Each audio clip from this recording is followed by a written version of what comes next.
तो इस प्रश्न में आपसे पूछ रहे हैं कि अभी हाल ही में किस बैंक ने अपने ग्राहकों के लिए एक नई एसएमएस बैंकिंग सुविधा को शुरू किया। तो आंसर होगा एचडीएफसी बैंक। तो अभी एचडीएफसी बैंक ने अपने ग्राहकों के लिए एक नई एसएमएस बैंकिंग सुविधा को शुरू किया है। इस सुविधा की मदद से ग्राहक घर बैठे बिना इंटरनेट के कई बैंकिंग कार्य कर सकते हैं और अपना समय बचा सकते हैं। तो बैंक के अनुसार इस सुविधा के तहत बैंक बैलेंस की जानकारी, लोन के लिए अप्लाई करना, क्रेडिट कार्ड को मैनेज करना और चेकबुक प्राप्त करना जैसी कई चीज़ों का लाभ उठाया जा सकता है। अभी आपको याद होगा HDFC bank credit card market में ये टॉप पर रहा, जबकि डेबिट कार्ड के मार्केट में टॉप पर एसबीआई है। अच्छा, एचडीएफसी बैंक याद रखना, इसने केरल के कोझिकोड में पहला वुमेन्स ऑपरेटेड ब्रांच खोला है। अभी इसने विजिल आंटी कैंपेन भी शुरू किया था। शशिधर जगदीशन इसके मैनेजिंग डायरेक्टर है और इसकी टैगलाइन होती है we understand your world. Mumbai में हेडक्वार्टर है। बाकी अभी कोटक महिंद्रा बैंक ये आईटी पोर्टल के साथ एकीकृत यानी कि इंटीग्रेट होने वाला पहला बैंक बना। स्टेट बैंक ऑफ इंडिया ने उत्सव फिक्स्ड डिपॉजिट स्कीम शुरू की और फेडरल बैंक ये नए टैक्स प्लेटफॉर्म पर पेमेंट गेटवे सूचीबद्ध करने वाला पहला बैंक बना था। ये सारे पॉइंट्स याद रखना, बढ़ते आगे। फिर बताओ, अभी किस लघु वित्त बैंक ने विशेष रूप से ट्रांसजेंडर समुदाय के लिए रेनबो सेविंग अकाउंट लॉन्च किया। तो आंसर होगा ESAF स्मॉल फाइनेंस बैंक। तो ESAF स्मॉल फाइनेंस लिमिटेड ने निवेश रूप से ट्रांसजेंडर समुदाय के लिए एक रेनबो सेविंग अकाउंट लॉन्च किया। रेनबो सेविंग अकाउंट योजना उच्च ब्याज दर और उन्नत डेबिट कार्ड सुविधाओं से लैस है। आरबीआई ने, आपको याद होगा, 2015 में बैंकों को अपनी सभी फॉर्म या आवेदनों में एक अलग कॉलम थर्ड जेंडर शामिल करने के निर्देश दिए थे। ESAF स्मॉल फाइनेंस बैंक का हेडक्वार्टर त्रिशूर केरल में है। आपको याद होगा, अभी इक्विटास स्मॉल फाइनेंस बैंक, इसने बच्चों के लिए एंजॉय नाम से सेविंग अकाउंट खोला था। याद रखना, बढ़ते आगे। फिर बताओ, अभी हाल ही में एचडीएफसी बैंक ने किस राज्य में बैंक ऑन व्हील सेवा शुरू की। तो आंसर होगा गुजरात। तो अभी एचडीएफसी बैंक ने गुजरात में अपनी अत्याधुनिक बैंक ऑन व्हील सेवा को शुरू किया।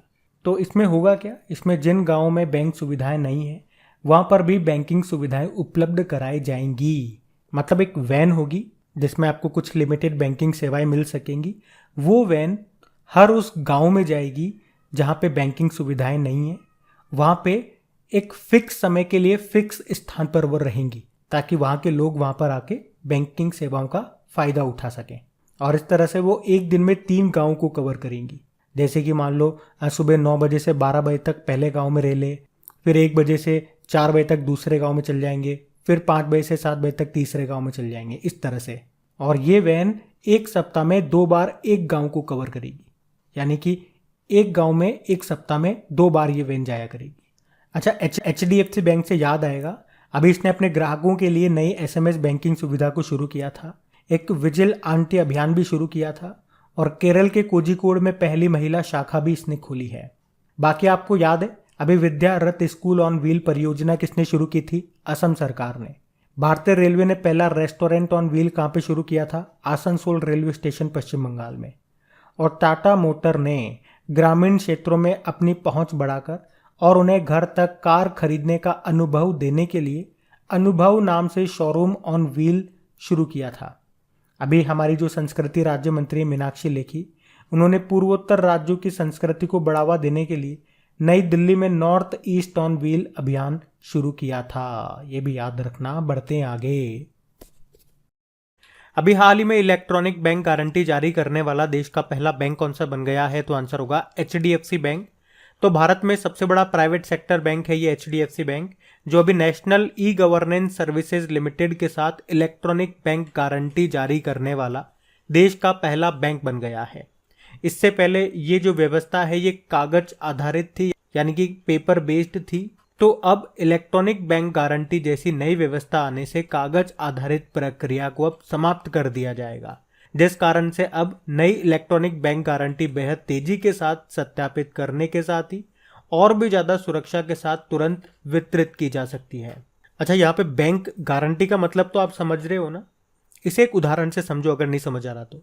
जैसे मान लो आपका एक कंप्यूटर का दुकान है, आप कंप्यूटर बेचते हो और मुझे 100 कंप्यूटर चाहिए और आज ही चाहिए, पर मेरे पास पैसे भी नहीं है। तो क्या आप मुझे कंप्यूटर दोगे क्या? नहीं।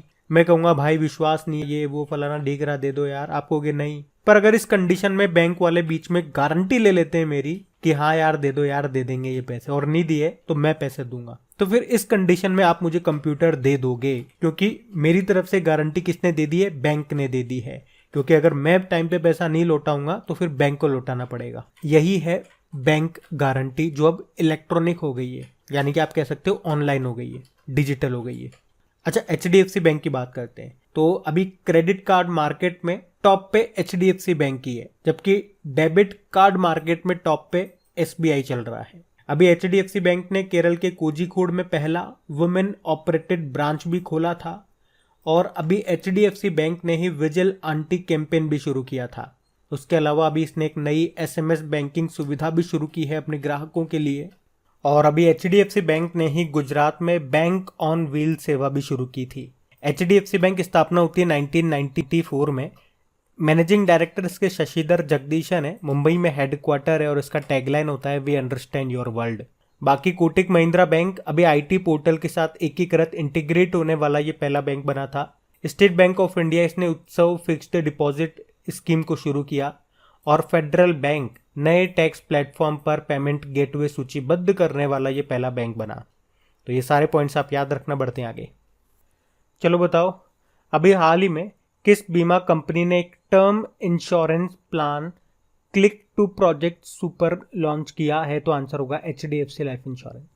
तो अभी एचडीएफसी लाइफ इंश्योरेंस ने term insurance plan click to project super launch किया है, जो सुरक्षा जरूरतों के अनुसार अनुकूलन को सक्षम बनाता है। यह योजना परिवार को व्यापक वित्तीय सुरक्षा प्रदान करती है।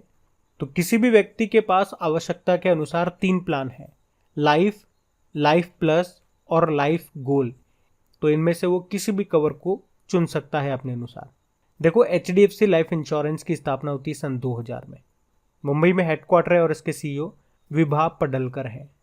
आप जानते हो अभी जो एक्ट्रेस हैं विद्या बालन, वो ब्रांड एम्बेसडर बनी थी भारतीय एक्सा लाइफ इंश्योरेंस की।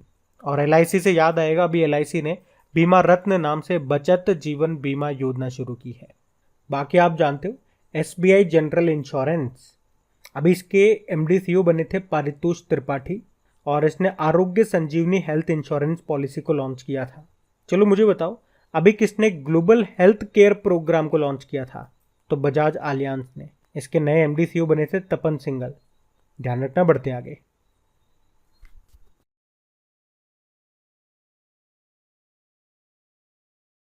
फिर बताओ, अभी सितंबर 2022 में किस भारतीय मूल के व्यक्ति को यूके का नया गृह सचिव बनाया गया? तो आंसर होगा सुएला ब्रेवरमैन। तो भारतीय मूल की बैरिस्टर हैं सुएला ब्रेवरमैन, जिन्हें अभी यूके का नया गृह सचिव बनाया गया है। उन्होंने प्रीति पटेल की जगह ली है। आप जानते हो, अभी हमने पढ़ा था ब्रिटेन की नई प्रधानमंत्री कौन बन गई? Liz Truss. और यहाँ की कैपिटल लंदन है, करेंसी है पाउंड स्टर्लिंग। आप जानते हो अभी यूके में भारतीय उच्चायुक्त हाई कमिश्नर कौन बने थे? विक्रम दुर्राईस्वामी। बताओ, सीएसआईआर की पहली महिला डायरेक्टर जनरल कौन बनी? नल्ला थम्बी कलाई सेल्वी। और ऑयल इंडिया के सीएमडी कौन बने? रंजीत रथ बने।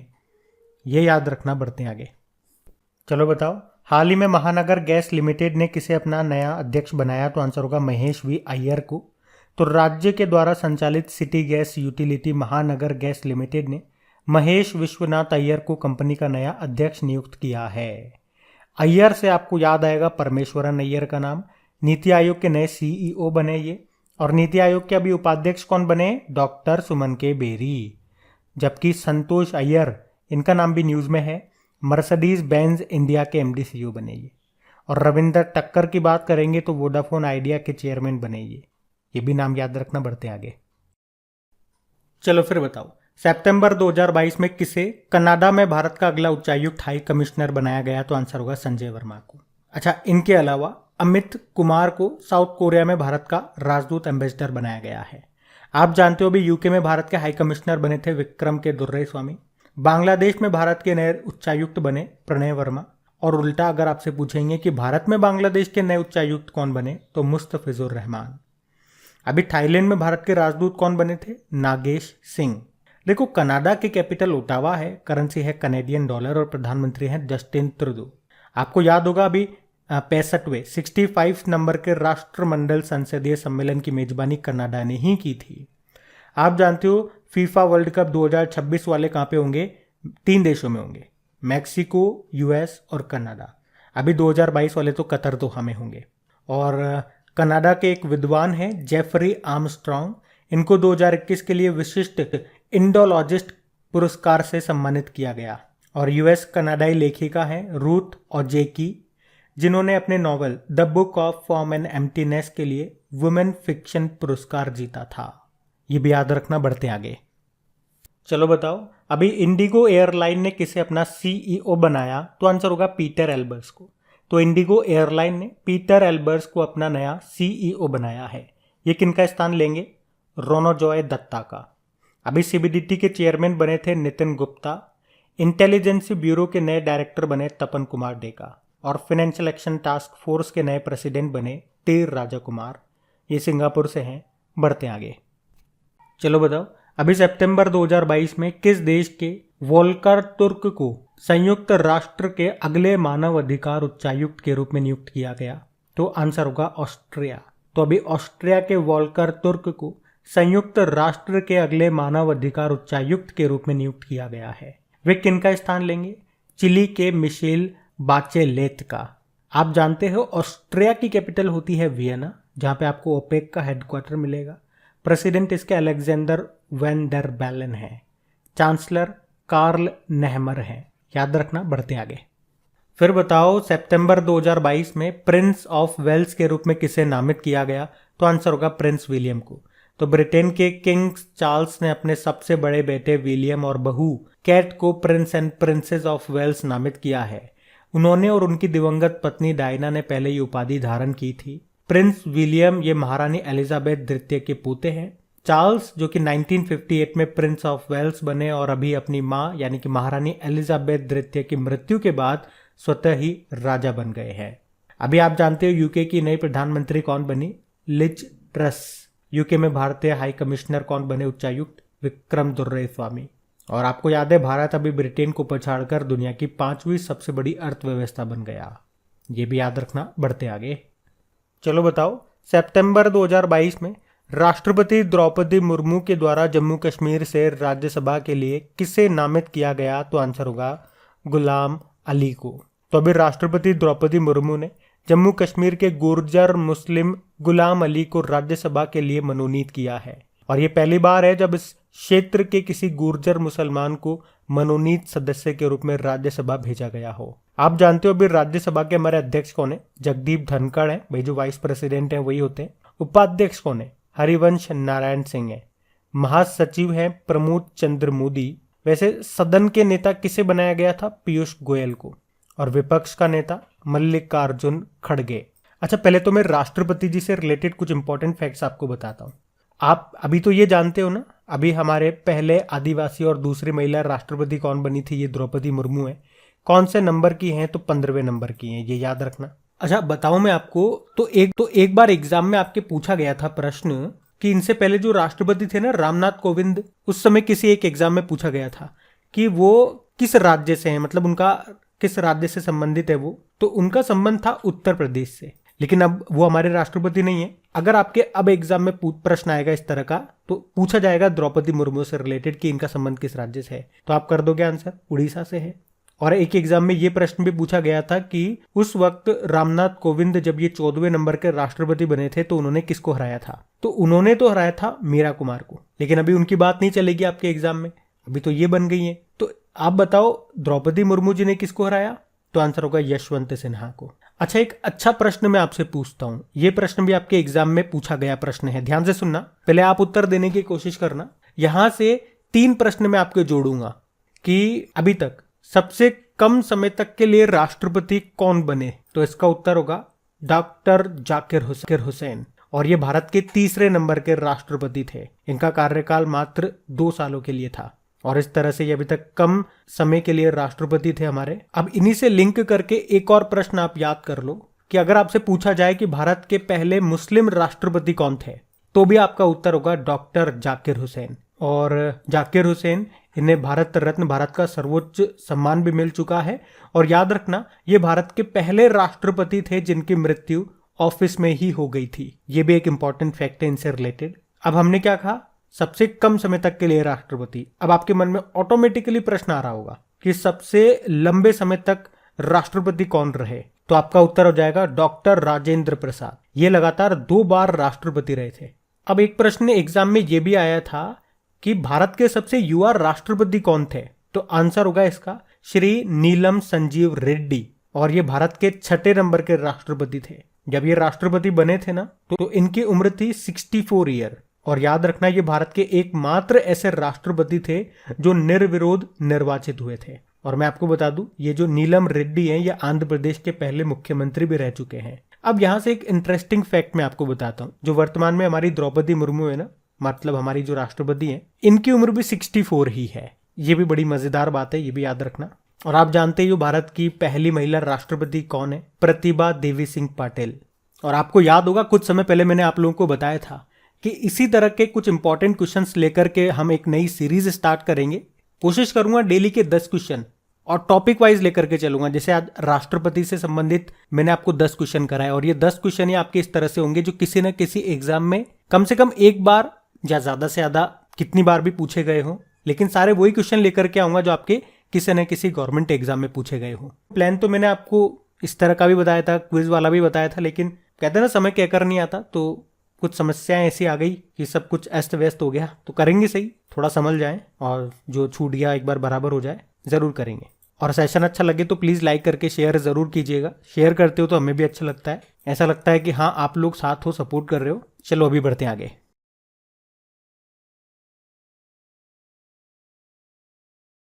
चलो बताओ, हाल ही में कौन सा राज्य इंदिरा गांधी शहरी रोजगार गारंटी योजना शुरू करेगा, तो आंसर होगा राजस्थान।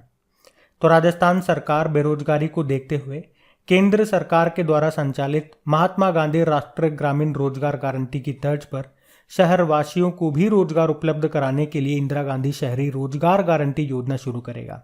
और राज्य सरकार ने इस योजना के लिए वित्तीय वर्ष 2022-23 के लिए 800 करोड़ रुपए का बजट रखा है। राज्य सरकार का दावा है कि ये शहरी क्षेत्रों में रोजगार उपलब्ध कराने की देश की सबसे बड़ी रोजगार योजना है। इसमें 100 दिनों का रोजगार दिया जाएगा और 18 से लेकर 60 वर्ष की आयु के व्यक्तियों को ये रोजगार मिलेगा। राजस्थान की कैपिटल जयपुर है, जिसे पिंक सिटी कहते हैं, जिसे वर्ल्ड हेरिटेज साइट का दर्जा मिला हुआ है। यहीं पे भारत का दूसरा और दुनिया का तीसरा सबसे बड़ा क्रिकेट स्टेडियम बनेगा, याद रखना। मुख्यमंत्री अशोक गहलोत हैं और कलराज मिश्र यहाँ के गवर्नर हैं। बढ़ते हैं आगे। तो इस प्रश्न में आपसे पूछ रहे हैं कि किस राज्य सरकार ने पुदुमाई पेन योजना शुरू की, तो आंसर होगा तमिलनाडु। तमिलनाडु के मुख्यमंत्री कौन, एम.के. स्टालिन। अभी इन्होंने दिल्ली के मुख्यमंत्री अरविंद केजरीवाल की उपस्थिति में चेन्नई में पुदुमई पेन नाम से मुलुर रामामिर्थम अम्मेयार उच्च शिक्षा आश्वासन योजना शुरू की। अब इस योजना में क्या होगा, तो राज्य के सरकारी स्कूलों में 5वीं से लेकर 12वीं कक्षा तक पढ़ने वाली छात्राओं को स्नातक और डिप्लोमा पूरा करने तक 1000 रुपये की मासिक सहायता का भुगतान किया जाएगा। इस योजना का लक्ष्य है हर साल 6 लाख लड़कियों को लाभान्वित करना। चलो आप तो एक प्रश्न का उत्तर दे दो। अभी चेन्नई में जो 44वें फिडे शतरंज ओलंपियाड हुए थे, आप जानते हो पहली बार भारत में हुए ये। इसका शुभंकर थम्बी था और इसको उज्बेकिस्तान ने जीता। और आप मुझे बताओ कि तमिलनाडु के जो मुख्यमंत्री हैं एम.के. स्टालिन, इनकी आत्मकथा आई थी, बायोग्राफी, उसका नाम क्या है। हम बढ़ते हैं आगे। चलो बताओ, सितंबर 2022 में किसने प्रधानमंत्री टीबी मुक्त भारत अभियान की शुरुआत की, तो आंसर होगा द्रौपदी मुर्मू। हमारी राष्ट्रपति हैं द्रौपदी मुर्मू। इन्होंने अभी प्रधानमंत्री टीबी मुक्त भारत अभियान को शुरू किया। उन्होंने टीबी के उपचार से गुजर रहे लोगों को विभिन्न प्रकार की सहायता करने के लिए, दाताओं के लिए एक मंच, एक प्लेटफॉर्म देने के लिए एक पोर्टल निक्षय 2.0 पहल को शुरू किया। तो निक्षय मित्र बनने के लिए कोई भी व्यक्ति पोर्टल पर पंजीकरण कर सकता है, रजिस्टर कर सकता है और 1 से लेकर 3 साल तक समर्थन देने के लिए अवधि का चयन कर सकता है। अच्छा, सभी देशों ने टीबी को खत्म करने का लक्ष्य कब का रखा है, 2023 का, लेकिन भारत का लक्ष्य है 2025। वर्ल्ड टीबी डे कब मनाया जाता है, 24 मार्च को मनाया जाता है। आप जानते हो भारत की पहली आदिवासी और दूसरी महिला प्रेसिडेंट बनी है द्रौपदी मुर्मू, 15वें नंबर की हैं। अभी इनके सचिव कौन बने थे, राजेश वर्मा बने थे। वैसे वाइस प्रेसिडेंट अभी कौन से नंबर के हैं? 14th नंबर के, उनका नाम है जगदीप धनखड़। और मलेरिया दिवस आप जानते हो 25 अप्रैल को होता है, और मलेरिया को खत्म करने का लेकिन हमारा लक्ष्य कब का है? वो 2030 का है, ऐसे याद रखना। बढ़ते आगे। फिर बताओ, अभी किस राज्य सरकार ने भूजल स्तर में सुधार के लिए वर्षा जल संचयन योजना शुरू की? तो आंसर होगा उड़ीसा। तो इस योजना का नाम है छठा योजना, इंग्लिश में बोलेंगे तो CHHTA, जिसका फुल फॉर्म होता है community harnessing and harvesting rain water artificially from terrace to aquifer. तो जैसे जैसे समय निकलता जा रहा है, आपको पता है हमारा जो ग्राउंड वाटर का लेवल है वो कम होता जा रहा है। पहले आपने देखा होगा गांव वगैरह में हैंडपंप से पानी लिया करते थे, लेकिन आज जाकर के देखो उन हैंडपंप की दशा, वो सूख चुके हैं। क्यों? वाटर लेवल नीचे चला गया। और ट्यूबवेलें लगी हुई है खेतों वगैरह में, अब वो ट्यूबवेल काम नहीं कर रही है, वाटर लेवल डाउन हो गया। ये हर जगह की समस्या है। नीचे का पानी तो हम निकालते जा रहे हैं, और जब बरसात होती है आप देखते होंगे रोड बन जाते हैं, सीमेंटेड कर देते हैं लोग, पेड़ पौधे नहीं रहे, तो वो सारा पानी जो बरसात का आता है वो बह करके आगे निकल जाता है, नीचे रम ही नहीं पाता है। तो अभी उसी समस्या को खत्म करने के लिए, यानी कि भूजल स्तर को सुधारने के लिए अभी उड़ीसा ने ये योजना शुरू की है। इसे 5 साल के लिए शुरू किया जाएगा। इसमें क्या होगा?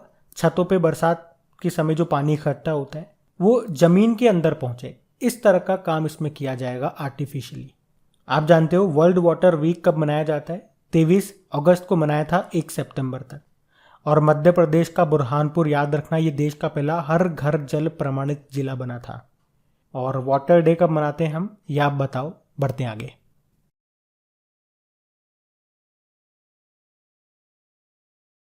तो इस प्रश्न में आपसे पूछ रहे हैं अभी अंतर्राष्ट्रीय साक्षरता दिवस कब मनाया गया? तो आंसर होगा 8 सितंबर को। तो हर साल 8 सितंबर को इंटरनेशनल लिटरेसी डे के रूप में मनाया जाता है। साक्षरता ये किसी भी देश के विकास के लिए बहुत ज़रूरी है। देश के जितने ज़्यादा नागरिक साक्षर होंगे, देश उतनी ही उन्नति कर सकता है। तो साक्षरता के इसी महत्व के प्रति लोगों को जागरूक करने के लिए हर साल अंतर्राष्ट्रीय साक्षरता दिवस मनाया जाता है। थीम क्या है?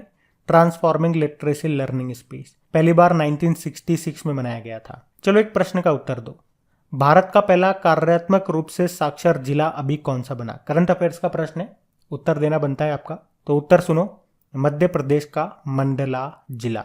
और आप जानते हो विश्व कंप्यूटर साक्षरता दिवस, वर्ल्ड कंप्यूटर लिटरेसी डे, ये 2 दिसंबर को होता है। और आपको याद रखना है, देश में प्रौढ़ शिक्षा का नाम बदलकर सभी के लिए शिक्षा कर दिया गया। याद रखना। बढ़ते आगे। फिर बताओ, अभी विश्व फिजियोथेरेपी दिवस कब मनाया गया? तो आंसर होगा 8 सितंबर को। तो वर्ल्ड फिजियोथेरेपी डे ये हर साल 8 सितंबर को ही होता है। फिजियोथेरेपी ये पुरानी बीमारियों और दर्द से संबंधित अंतर्निहित समस्याओं के प्रबंधन से संबंधित है। ये दिन लोगों को फिट रखने और जीवन की गुणवत्ता में सुधार लाने में फिजियोथेरेपिस्ट की महत्वपूर्ण भूमिका के बारे में जागरूकता बढ़ाने को समर्पित है। इसे पहली बार 1966 में मनाया गया था। और इस बार थीम क्या है? Prevention and management of arthritis. बढ़ते आगे। तो बताओ, अभी विश्व आत्महत्या रोकथाम दिवस कब मनाया गया? 10 सितंबर को। तो हर साल वर्ल्ड सुसाइड प्रिवेंशन डे के रूप में मनाया जाता है 10 सितंबर को। तो आत्महत्या करने से बचने और किसी भी तरह से इसको रोकने के लिए लोगों में जागरूकता फैलाने के उद्देश्य से ये दिन मनाया जाता है। थीम क्या है? Creating hope through action. लोगों में अपने काम के जरिए उम्मीद पैदा करना। फिर बताओ, हिमालय दिवस कब मनाया गया? तो आंसर होगा 9 सितंबर को। तो 2015 में 9 सितंबर को आधिकारिक तौर पर उत्तराखंड के जो तत्कालीन मुख्यमंत्री थे उन्होंने 9 सितंबर को हिमालय दिवस के रूप में घोषित किया था। तो हिमालय पारिस्थितिकी तंत्र और क्षेत्र को संरक्षित करने के उद्देश्य से हर साल 9 सितंबर को ये दिन मनाया जाता है। थीम क्या है? हिमालय तभी सुरक्षित रहेगा जब उसके निवासियों के हितों की रक्षा होगी। एक बुक है द फ्रैक्चर्ड हिमालय। बता सकते हो इस बुक को किसने लिखा था? तो आंसर होगा निरुपमा राव ने। याद रखना। बढ़ते आगे। अभी हाल ही में विश्व इलेक्ट्रिक व्हीकल दिवस ये कब मनाया गया? तो आंसर होगा 9 सितंबर को। तो याद रखना, हर साल 9 सितंबर को ये वर्ल्ड इलेक्ट्रिक व्हीकल डे के रूप में मनाया जाता है। इस दिन का आयोजन ई मोबिलिटी के उत्सव को चिन्हित करने के लिए किया जाता है। इस दिन का मकसद क्या है? लोगों को इलेक्ट्रिक वाहनों के लाभ, उसके महत्व और आवश्यकता के प्रति जागरूक करना। इस अवसर पर दुनिया भर के विशेष जागरूकता अभियानों का भी आयोजन किया जाता है। चलो फिर बताओ, अभी राष्ट्रीय वन शहीद दिवस कब मनाया गया? तो आंसर होगा 11 सितंबर को। तो राष्ट्रीय वन शहीद दिवस यानी कि नेशनल फॉरेस्ट मार्टियर्स डे, ये 11 सितंबर को मनाया जाता है। ये दिन उन लोगों को श्रद्धांजलि देने के लिए मनाया जाता है जिन्होंने पूरे भारत में जंगलों और वन्य जीवों की रक्षा के लिए अपने प्राणों की आहुति दे दी, जैसे कि आपको याद होगा चिपको आंदोलन। तो इस दिन को वन रक्षकों, कर्मचारियों और अधिकारियों के बलिदान को याद करने के लिए मनाया जाता है। याद रखना 11 सितंबर को। आपको याद होगा अभी इंडिया स्टेट फॉरेस्ट रिपोर्ट 2021 आई थी, जिसमें वन क्षेत्र की वृद्धि में, वन क्षेत्र में सबसे ज्यादा वृद्धि कहां पे हुई, तो आंसर होगा आंध्र प्रदेश में। और क्षेत्रफल के हिसाब से बात करोगे कि वनों का, फॉरेस्ट का सबसे ज्यादा एरिया कहां पर है, तो मध्य प्रदेश आंसर होगा। और परसेंटेज वाइज अगर देखोगे तो मिजोरम टॉप पर है। वैसे हमारे वन मंत्री कौन है, भूपेंद्र यादव है। चलो बताओ, अभी हाल ही में विश्व प्राथमिक चिकित्सा दिवस कब मनाया गया, तो आंसर होगा 10 सितंबर को। तो हर साल सितंबर के दूसरे शनिवार को दुनिया भर में चोटों को रोकने और जीवन को बचाने में प्राथमिक चिकित्सा यानी कि फर्स्ट एड के महत्व के बारे में जागरूकता फैलाने के लिए ये वर्ल्ड फर्स्ट एड डे के रूप में मनाया जाता है। अगर मैं आपसे पूछूं कि वर्ल्ड एड्स डे कब होता है, तो वो तो 1 दिसंबर को होता है। और राष्ट्रीय चिकित्सक दिवस, नेशनल डॉक्टर डे, वो 1 जुलाई को होता है। अच्छा यूं बताओ, भारत का पहला मेडिकल सिटी जिसका नाम है इंद्रायणी मेडी सिटी, ये कहाँ पे स्थापित होगा, महाराष्ट्र में, महाराष्ट्र के पुणे में। और भारत के पहले वन चिकित्सा केंद्र का उद्घाटन कहाँ पे किया गया, उत्तराखंड के रानीखेत में। World Health Organization Global Centre for Traditional Medicine की स्थापना कहाँ पे की गई, गुजरात के जामनगर में। तो ये पॉइंट्स भी याद रखना, साथ में जो मैं आपको बता रहा हूँ एक्स्ट्रा ध्यान रखना। बढ़ते आगे, चलो बताओ, अभी हाल ही में अखिल भारतीय आयुर्वेद संस्थान ने आयुर्वेद दिवस 2022 कार्यक्रम शुरू किया है। आपसे पूछ रहे हैं 2022 में ये आयुर्वेद दिवस हम कब मना रहे हैं, तो आंसर होगा 23 अक्टूबर को। तो अभी all India institute of Ayurveda ने आयुर्वेद कार्यक्रम 2022 को शुरू किया। तो 6 सप्ताह तक चलने वाला ये कार्यक्रम है जो कि 23 अक्टूबर 2022 तक जारी रहेगा। तो आयुष मंत्रालय ये हर साल धन्वंतरी जयंती पर आयुर्वेद दिवस मनाता है और इस साल ये 23 अक्टूबर को मनाया जाएगा। इस उत्सव की थीम क्या है, हर दिन हर घर आयुर्वेद। वैसे हमारे आयुष मंत्री कौन है, सर्बानंदा सोनोवाल है, शिपिंग मंत्रालय भी इन्हीं के पास है, याद आ गया होगा आपको। चलो इसी बात पे एक प्रश्न का उत्तर दे दो कि आयुर्वेद को बढ़ावा देने के लिए किस राज्य ने देवारण्य योजना शुरू की थी, तो आंसर होगा मध्य प्रदेश ने। अभी आपको याद होगा यूके की संसद ने आयुर्वेद रत्न पुरस्कार दिया था, किसे दिया था बताओ, तो आंसर होगा तनुजा नेसारी को। और वर्ल्ड हेल्थ ऑर्गेनाइजेशन ने भारत में कहां पारंपरिक चिकित्सा केंद्र स्थापित किया, गुजरात के जामनगर में। ये सारे पॉइंट याद रखना। बढ़ते आगे,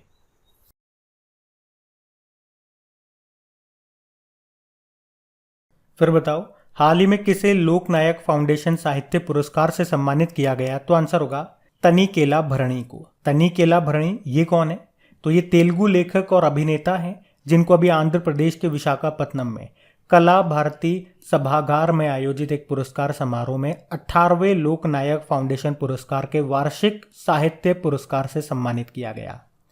ये पुरस्कार लोकप्रिय रूप से आंध्र ज्ञानपीठ के रूप में भी जाना जाता है। इसमें 2 लाख रुपए का नगद पुरस्कार दिया जाता है और ये पुरस्कार हर साल एक प्रख्यात तेलुगु लेखक या कवि या तेलुगु साहित्य के लिए सेवा करने वाले व्यक्ति को दिया जाता है। तो इस बार मिला है तनिकेला भरणी को। आपको बताएं, अभी 31वां व्यास सम्मान किसे मिला था, असगर वजाहत को, उनके नाटक महाबली के लिए। और 31वां सरस्वती सम्मान किसे मिला, रामदरस मिश्रा को, मैं तो यहाँ हूँ के लिए। और प्रोफेसर कौशिक राजशेखर, इनको 2022 का वैश्विक ऊर्जा पुरस्कार ग्लोबल एनर्जी प्राइज मिला था।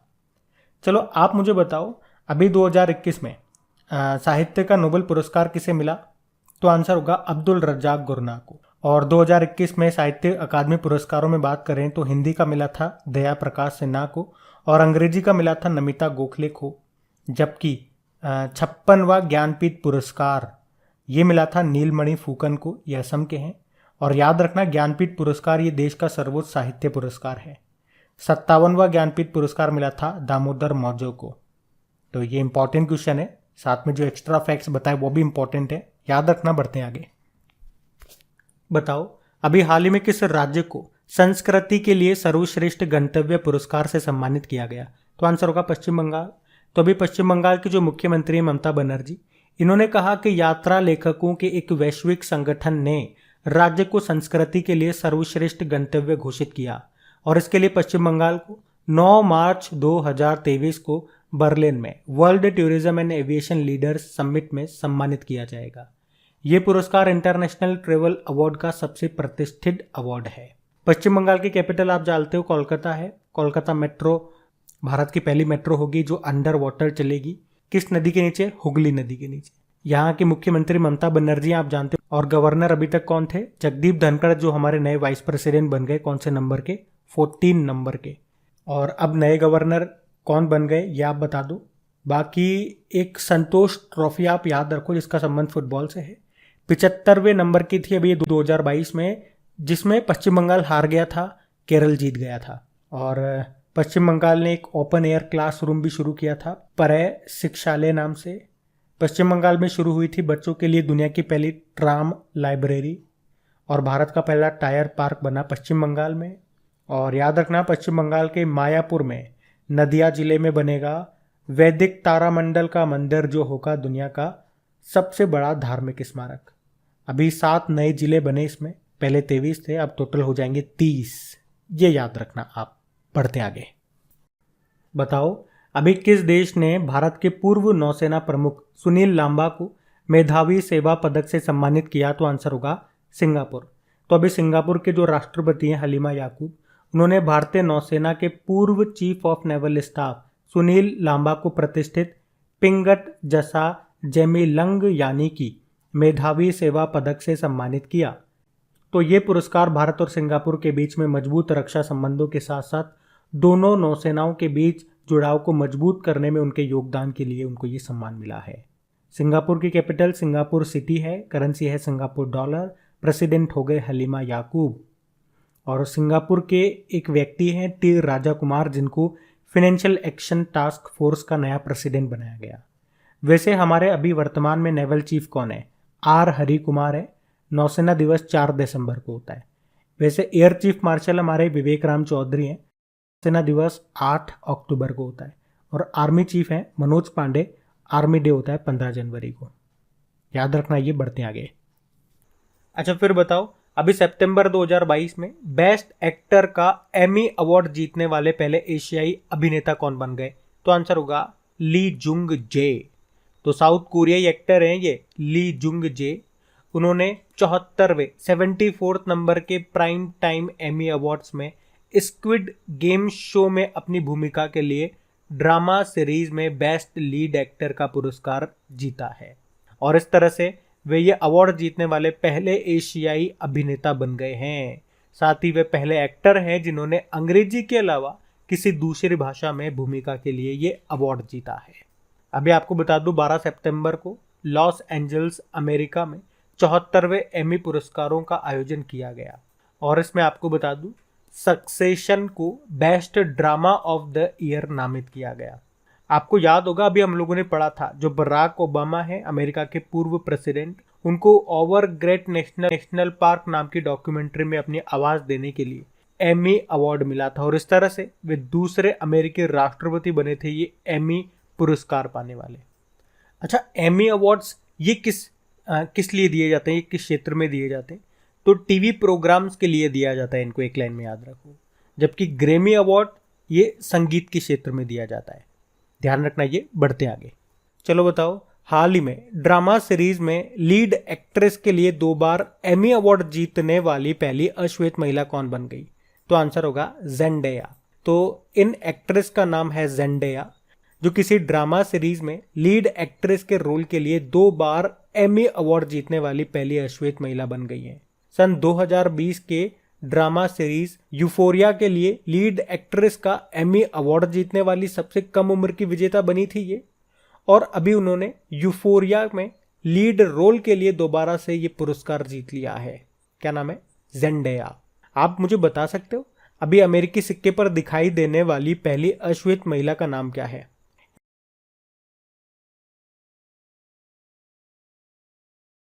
चलो बताओ। हाल ही में रामचंद्र मांझी का निधन हो गया। वे क्या थे?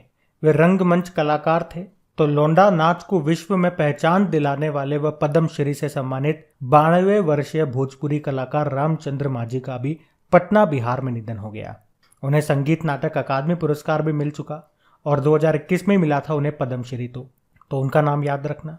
बाकी अभी ब्रिटेन की महारानी एलिजाबेथ द्वितीय का भी निधन हो गया 96 वर्ष की उम्र में। और अब ब्रिटेन के नए किंग कौन बन गए हैं? प्रिंस चार्ल्स बन गए हैं। और एलिजाबेथ द्वितीय की बात करेंगे तो वे ब्रिटेन पर सबसे ज़्यादा समय तक शासन करने वाली महारानी थी। याद रखना ये। बढ़ते आगे।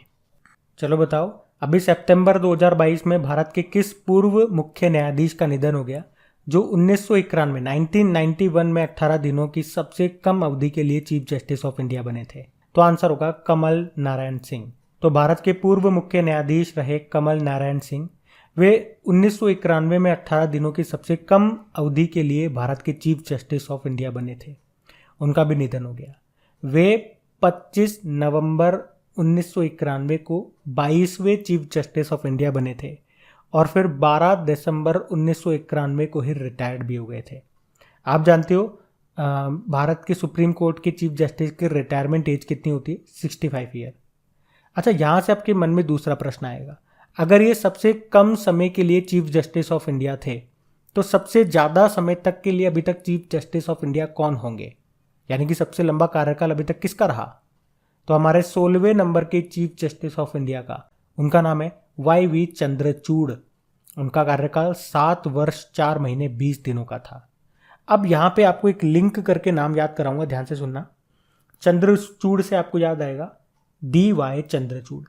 ये सुप्रीम कोर्ट के जज हैं जिनको अभी आपको याद होगा नालसा यानी कि नेशनल लीगल सर्विस अथॉरिटी, राष्ट्रीय विधिक सेवा प्राधिकरण का 31वां कार्यकारी अध्यक्ष बनाया गया। अपॉइंटमेंट वाले सेक्शन में पढ़ा था हमने, याद आया। और किन का स्थान लिया इन्होंने? UU ललित का स्थान लिया। UU ललित अभी 3 महीने के लिए भारत के ये 49 नंबर के चीफ जस्टिस ऑफ इंडिया बने। नवंबर तक ये रहेंगे और नवंबर के बाद जो हमारे अगले चीफ जस्टिस ऑफ इंडिया हैं वो यही है DY चंद्रचूड़। ये आपको एक्स्ट्रा में याद रखना है। बाकी DRDO के चेयरमैन अभी समीर V कामत बने, ये भी इंपॉर्टेंट नाम है, याद रखना। बढ़ते आगे। अब बताओ, अभी सितंबर में ब्रजबासी लाल का निधन हो गया। वे क्या थे? पुरातात्विक थे। तो प्रसिद्ध पुरातात्विक थे ये ब्रजबासी लाल, जिन्होंने 1970 के दशक के मध्य में राम जन्मभूमि स्थल पर खुदाई का नेतृत्व किया था, लेकिन इनका भी निधन हो गया।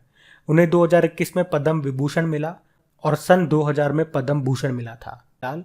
अच्छा, अभी एक और पुरातात्विक का निधन हो गया था, रामचंद्र नागास्वामी उनका नाम था। वे तमिलनाडु सरकार के पुरातत्व विभाग के पहले निदेशक थे।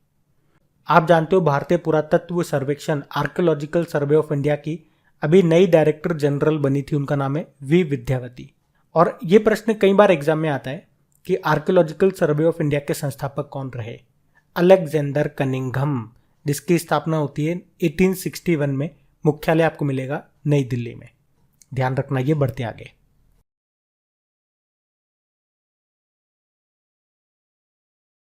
चलो बताओ, सितंबर 2022 में एक संशोधित जैव गांव स्थापित करने वाला देश का पहला राज्य कौन सा बन गया? जैव गांव यानी कि बायो विलेज। तो आंसर होगा त्रिपुरा। तो त्रिपुरा सरकार ने अपने 10 गांव को सफलतापूर्वक एक जैव गांव में बदल दिया है और इसी के साथ त्रिपुरा एक संशोधित जैव ग्राम स्थापित करने वाला देश का पहला राज्य भी बन गया है। और इस अवधारणा को जलवायु परिवर्तन के प्रभावों को कम करने में मदद करने के लिए डिजाइन किया गया है। तो राज्य सरकार की योजना कम से कम 100 जैव गांव स्थापित करने की है। त्रिपुरा की कैपिटल अगरतला है, मुख्यमंत्री है माणिक शाह, गवर्नर हैं सत्यदेव नारायण आर्य। चलो कुछ प्रश्नों के उत्तर देना मैं आपसे पूछता हूं।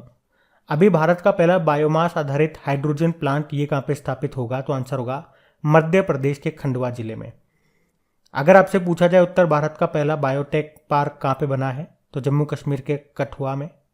और प्री प्राइमरी स्तर पर न्यू एजुकेशन पॉलिसी को लागू करने वाला पहला राज्य कौन सा बना? तो आंसर होगा उत्तराखंड। ड्रोन नीति को मंजूरी देने वाला पहला राज्य कौन सा बना? चलो इस प्रश्न का उत्तर आप लोग दो। अगला प्रश्न मैं आपसे पूछूंगा कि वर्चुअल कोर्ट के जरिए अदालतों में सुनवाई शुरू करने वाला पहला राज्य कौन सा बना? तो इसका उत्तर होगा हिमाचल प्रदेश। इथेनॉल नीति को रखने वाला पहला राज्य बिहार है और सेमीकंडक्टर नीति शुरू करने वाला पहला राज्य गुजरात है। चलो बताओ, अभी मुफ्त में सभी को स्वास्थ्य बीमा प्रदान करने वाला पहला राज्य राजस्थान है और उस योजना का नाम है चिरंजीवी योजना, जिसमें याद रखना बीमा राशि को 5 लाख रुपए से बढ़ा के 10 लाख कर दिया गया। और अगर आपसे पूछे नदियों में नाइट नेविगेशन मोबाइल एप्लीकेशन को लॉन्च करने वाला पहला राज्य कौन सा है, तो आंसर होगा असम। सारे इंपॉर्टेंट पॉइंट्स है रिलेटेड टू करंट अफेयर्स, याद रखना, बढ़ते हैं आगे। चलो बताओ, सितंबर 2022 में बिहार के मुख्यमंत्री ने किस नदी पर भारत के सबसे लंबे रबर बांध जिसका नाम है गयाजी बांध इसका उद्घाटन किया, तो आंसर होगा फल्गु नदी। तो अभी बिहार के जो मुख्यमंत्री कौन, नीतीश कुमार, इन्होंने गया में फल्गु नदी पर भारत के सबसे लंबे रबर बांध जिसका नाम है गयाजी बांध इसका उद्घाटन किया। ये बांध 411 मीटर लंबा है, 3 मीटर ऊंचा है और इसे 312 करोड़ रुपए की लागत से बनाया गया। तो अब इसके बनने से यहाँ पिंडदान करने आने वाले श्रद्धालुओं के लिए विष्णुपद घाट के पास फल्गु नदी में साल भर कम से कम 2 फीट पानी उपलब्ध रहेगा। कुछ इंपॉर्टेंट डैम हैं वो आपको याद होने चाहिए, जैसे कि टिहरी डैम उत्तराखंड में आपको मिलेगा और पूछे किस नदी पे है तो भागीरथी नदी पर। हीराकुड डैम आपको मिलेगा उड़ीसा में, महानदी पर मिलेगा ये। सरदार सरोवर डैम आपको नर्मदा नदी पर मिलेगा गुजरात में। और उरी डैम ये आपको मिलेगा जम्मू कश्मीर में झेलम नदी पे। जम्मू कश्मीर में आपको डलहस्ती डैम मिलेगा चेनाब नदी पे, और चेनाब नदी पे ही बगलीहार बांध भी आपको मिलेगा जम्मू कश्मीर में। बताओ, नागार्जुन सागर बांध आपको कहाँ मिलेगा, आंध्र प्रदेश में, और किस नदी पे, कृष्णा नदी। इडुक्की डैम आपको केरल में मिलेगा पेरियार नदी पर। कोयना बांध ये कोयना नदी पर है महाराष्ट्र में, और करजन बांध करजन नदी पर है गुजरात में। अच्छा, एक प्रश्न का उत्तर दे दो आप। दुनिया का पहला अनुवांशिक रूप से संशोधित जेनेटिकली मॉडिफाइड रबड़ का पौधा कहाँ पे लगाया गया, असम में। और अभी आदि बद्री बांध आपने सुना होगा, इसके निर्माण के लिए किन 2 राज्यों ने आपस में समझौता किया, हिमाचल प्रदेश और हरियाणा ने। ये बांध हिमाचल प्रदेश में बनेगा और इस बांध को हिमाचल प्रदेश की सोम नदी से पानी मिलेगा। सारे इंपॉर्टेंट पॉइंट्स बताए मैंने, ध्यान रखना, बढ़ते हैं आगे। चलो बताओ, हाल ही में यूएस स्टेट डिपार्टमेंट की दैनिक प्रेस वार्ता आयोजित करने वाले पहले भारतीय अमेरिकी कौन बन गए, तो आंसर होगा वेदांत पटेल।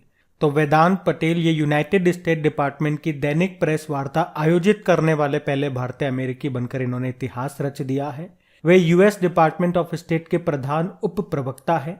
वे मीडिया के सामने विदेश नीति के मुद्दों पर देश का प्रतिनिधित्व करने के लिए स्टेट डिपार्टमेंट के फॉगी बॉटम मुख्यालय में ब्रीफिंग रूप में उपस्थित हुए। आप जानते हो अभी शिपिंग कॉरपोरेशन ऑफ इंडिया के सीएमडी कौन बने, बीके त्यागी। संसद टीवी के सीईओ बने उत्पल कुमार सिंह, और डीआरडीओ के चेयरमैन बने थे समीर वी कामत। ये नाम याद रखना, बढ़ते आगे।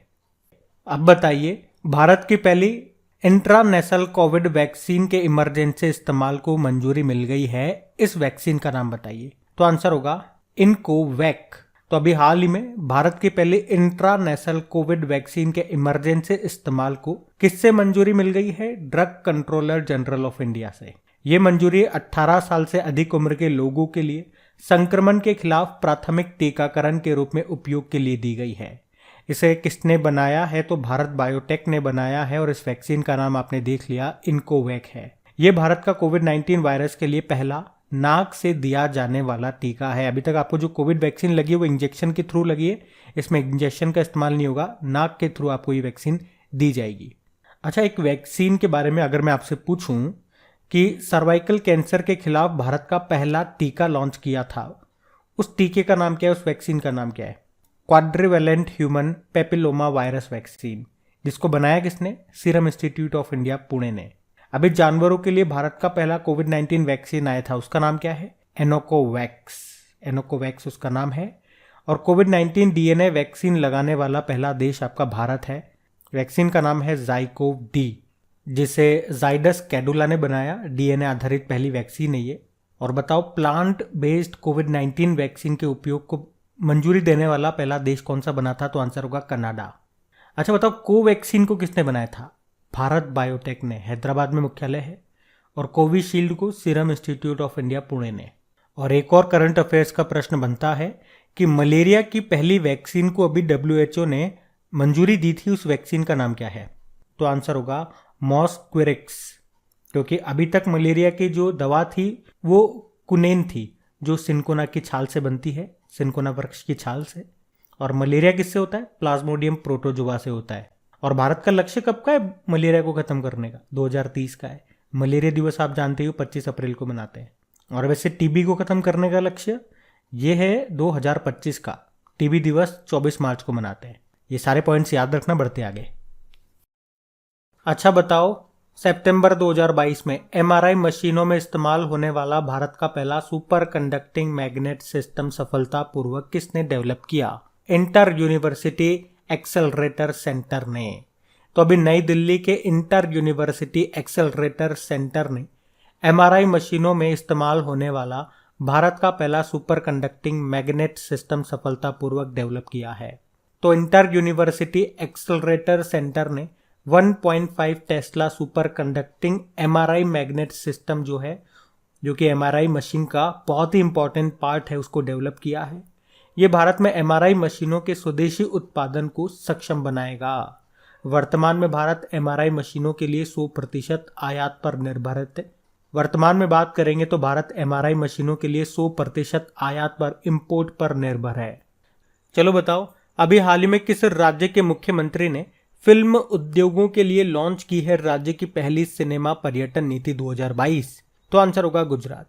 तो अभी गुजरात के जो मुख्यमंत्री हैं भूपेंद्र पटेल, उन्होंने फिल्म निर्माण उद्योग के लिए एक पारिस्थितिकी तंत्र को बढ़ावा देने और विकसित करने और पर्यटन अर्थव्यवस्था को प्रोत्साहित करने के लिए राज्य की पहली सिनेमा पर्यटन नीति 2022 की शुरुआत की। तो इस नीति, इस पॉलिसी का मुख्य उद्देश्य क्या है? राज्य में निवेश करना, फिल्म इंफ्रास्ट्रक्चर के विकास को सुगम बनाना और फिल्म प्रोडक्शन इंडस्ट्री में युवाओं के लिए रोजगार और उद्यमिता की चुनौती को बढ़ावा देना।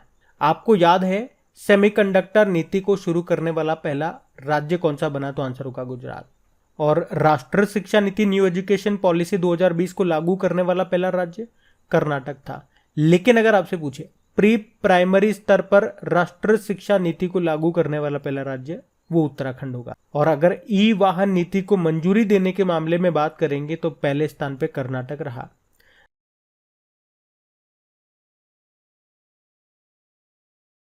फिर बताओ, अभी किस राज्य में 68th नंबर की नेहरू ट्रॉफी बोट रेस का आयोजन किया गया? तो आंसर होगा केरल में। तो अभी 68वीं नेहरू ट्रॉफी बोट रेस है ये, जो कहां पे हुई? केरल में। केरल के अल्लापुजा जिले में पुन्नमदा झील में इसका आयोजन हुआ। केरल में आपको पता है ओणम फेस्टिवल का आयोजन होता है और उसी समय इस बोट रेस का आयोजन भी किया जाता है। इस बार ये इसका 68th नंबर का संस्करण है। और इस बार की रेस को किसने जीता? पल्ला थुरुथी बोट क्लब के महादेवी कड्डू कट्टिल टेकटिल बोट ने इसको जीत लिया। तो इतना अजीब नाम है, थोड़ा सा ये याद नहीं रखना। आप तो ये याद रखना आयोजन कहाँ पे होता है नेहरू बोट रेस का? केरल में होता है। किस जिले में? अल्लापुजा में। और झील का नाम याद रखना, पुन्नमदा झील। बढ़ते आगे। फिर बताओ, अभी सितंबर 2022 को डायमंड लीग फाइनल का खिताब जीतने वाले पहले भारतीय कौन बने? नीरज चोपड़ा। तो Olympic gold medallist javelin thrower है नीरज चोपड़ा, जो भी डायमंड लीग फाइनल का खिताब जीतने वाले पहले भारतीय बन गए। वे अपने दूसरे प्रयास में 88.44 मीटर के थ्रो के साथ टॉप पर पहुंचे, जो उनके करियर का सर्वश्रेष्ठ प्रदर्शन था। इनके सम्मान में हम भाला फेंक दिवस मनाते हैं। बताओ कब मनाते हैं वो दिन? बढ़ते आगे। अच्छा बताओ, हाल ही में बीसीसीआई के अंतर्राष्ट्रीय और घरेलू मैचों के लिए टाइटल स्पॉन्सर कौन बन गया है? तो आंसर होगा मास्टर कार्ड। तो बीसीसीआई के स्वदेश में होने वाले सभी अंतर्राष्ट्रीय मुकाबलों और घरेलू प्रतियोगिताओं का टाइटल स्पॉन्सर बन गया है मास्टर कार्ड। और इसने किसकी जगह ली? पेटीएम की। तो अब मास्टर कार्ड भारत में होने वाले सभी अंतर्राष्ट्रीय मैच, चाहे महिलाओं के हो गए चाहे पुरुषों के हो गए, उनके लिए टाइटल स्पॉन्सर होगा। मास्टर कार्ड का हेडक्वार्टर अमेरिका में है और इसके सीईओ माइकल माइबेक हैं। आप जानते हो टाटा ग्रुप ये 2022 और 2023 के लिए आईपीएल का टाइटल स्पॉन्सर बना था। और अभी जो 2022 के फीफा वर्ल्ड कप होंगे कतर दोहा में, उसका ऑफिशियल स्पॉन्सर बना है बाईजूस। ये आप याद रखना। बाकी बीसीसीआई के सचिव जय शाह हैं और अध्यक्ष कौन है? सौरव गांगुली है। बढ़ते आगे। बड़ा इंपॉर्टेंट प्रश्न है कि अभी यूएस ओपन 2022 में पुरुष एकल मेन सिंगल का टाइटल किसने जीता? तो आंसर होगा अलकराज गार्सिया ने। तो ये स्पेनिश टेनिस प्लेयर हैं अलकराज गार्सिया, जिन्होंने सी रूड को हरा करके अपना पहला ग्रैंड स्लैम जीत लिया है। पहली बार इनका नाम आपने सुना होगा क्योंकि पहली बार इन्होंने कोई ग्रैंड स्लैम जीता है। और इस तरह से अब वे 19 साल की उम्र में दुनिया के नंबर 1 पर पहुंचने वाले सबसे कम उम्र के खिलाड़ी बन गए हैं। क्या नाम है? Alcaraz Garcia. अब आपके मन में आएगा, चलो ये तो आपने बता दिया कि यूएस ओपन 2022 में मेन सिंगल टाइटल जीता है अलकराज गार्सिया ने। ये भी तो बताओ वुमेन सिंगल टाइटल किसने जीता। तो वुमेन सिंगल टाइटल किसने जीता वो मैं आपको आगे बताऊंगा। अगर आपको आता है तो कमेंट बॉक्स में टाइप करके बताओ। मैं इतना सा आपको बता दूं कि उनका नाम आपने पहले भी सुना है। आपको याद हो तो फ्रेंच ओपन जिस महिला ने जीता था वही ये वाला खिताब भी जीत लिया है। हिंट मैंने आपको दे दिया, आप ट्राई करो आंसर करने की। बाकी हम कुछ इंपॉर्टेंट पॉइंट रिवाइज करते हैं। अभी आपको पता है साल में 4 ग्रैंड स्लैम होते हैं, Australian open, French open, Wimbledon open और ये यूएस ओपन। तो यहां हम देख लेते हैं कि उसमें मेन सिंगल का टाइटल किस किसने जीता। तो देखो ऑस्ट्रेलियन ओपन में राफेल नडाल विजेता रहे, वो स्पेन के हैं। फ्रेंच ओपन में राफेल नडाल ही जीते थे। राफेल नडाल को याद रखना किंग ऑफ क्ले कोर्ट भी कहा जाता है। फिर हुआ था विंबलडन ओपन, उसमें मेन सिंगल टाइटल नोवाक जोकोविच ने जीता था। नोवाक जोकोविच ये सर्बिया के हैं। और अभी हमने देखा यूएस ओपन, ये जीता है अलकराज गार्सिया ने, ये भी स्पेन से हैं। बाकी वुमेन सिंगल टाइटल के बारे में हम आगे प्रश्न पढ़ेंगे, वहां पे मैं आपको रिवाइज कराऊंगा। साथ में एक और स्टैटिक प्रश्न बन जाता है यहाँ से, वो भी देख लो। हमने कहा 4 ग्रैंड स्लैम होते हैं ना, Australian open, French open, Wimbledon open और यूएस ओपन। कई बार पूछ लिया जाता है कि कौन सा ग्रैंड स्लैम किस कोर्ट पे खेला जाता है।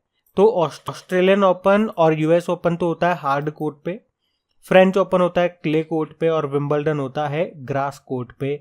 ये भी आप याद रखना। बढ़ते आगे, चलो बताओ अभी हाल ही में एशिया कप 2022 का फाइनल किसने जीता।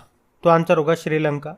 तो श्रीलंका की टीम 6ठी बार एशिया कप चैंपियन बन गई है। और इस बार श्रीलंका ने किसको हराया? पाकिस्तान को हराया।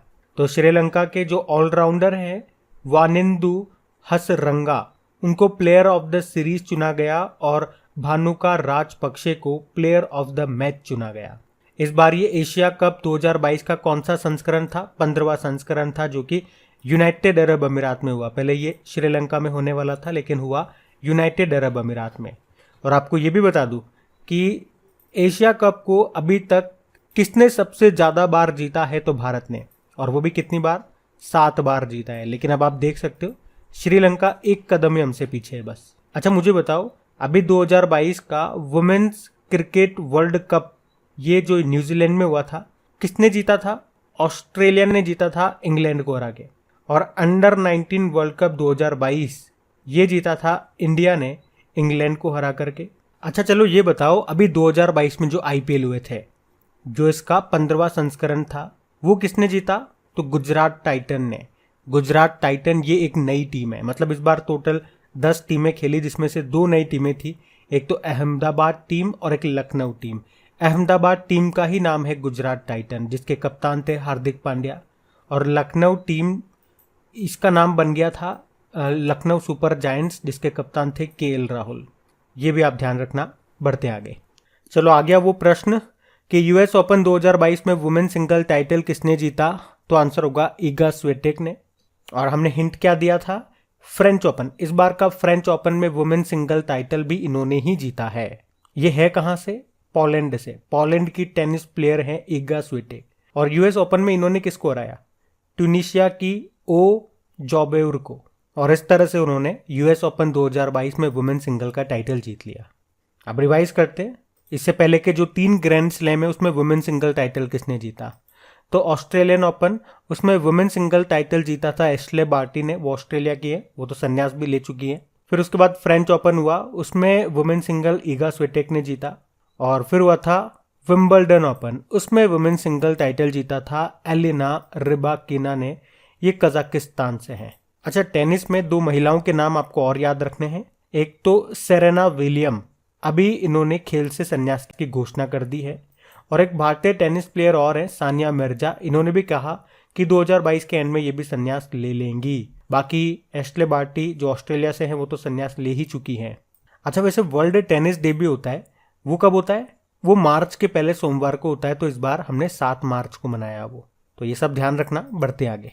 चलो बताओ, अभी हाल ही में किसने इतालवी फॉर्मूला 1 ग्रैंड प्रिक्स जीत ली है? तो आंसर होगा मैक्स वर्स्टपन। रेड बुल के ड्राइवर है मैक्स वर्स्टपन। वैसे भी अब इनका नाम तो आपको याद हो ही गया होगा, और ये किस कार कंपनी के ड्राइवर है ये भी, क्योंकि इस बार सबसे ज्यादा रेसेस इन्होंने ही जीती है। अभी तो ये इतालवी फॉर्मूला 1 ग्रैंड प्री रेस जीत ली, और ये इतालवी वाली इनकी पहली ग्रैंड प्री रेस है, मतलब पहली बार इस रेस को जीता है इन्होंने।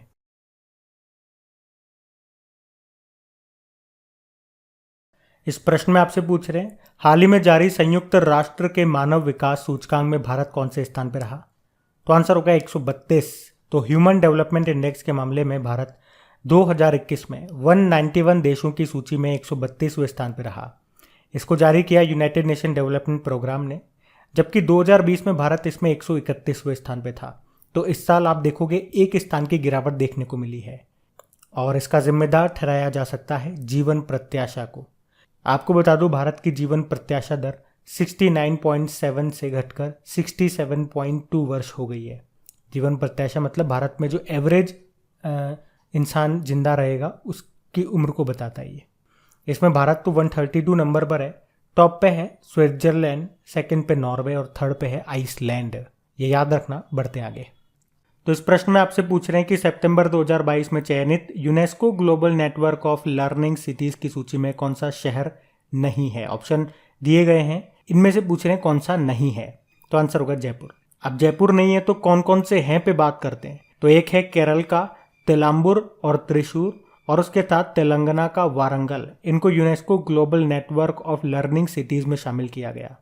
इन शहरों को स्थानीय स्तर पर सभी के लिए आजीवन सीखने को एक वास्तविकता बनाने के उनके उत्कृष्ट प्रयासों के लिए मान्यता दी गई।